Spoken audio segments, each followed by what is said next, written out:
আমি একটি গৃহত্যাগী সন্ন্যাসী। এই নির্জন পরিবেশই আমার থাকার উপযুক্ত জায়গা। আপনি আমার প্রণাম গ্রহণ করেন।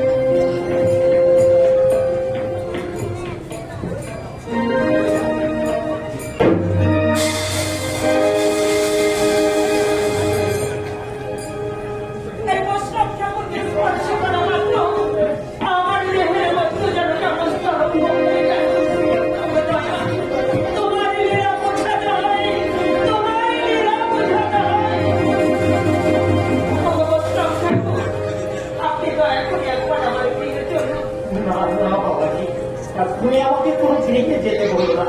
আমি তো বললাম আমি এখন গৃহত্যাগী সন্ন্যাসী। এমন নির্জন পরিবেশই আমার থাকার উপযুক্ত জায়গা।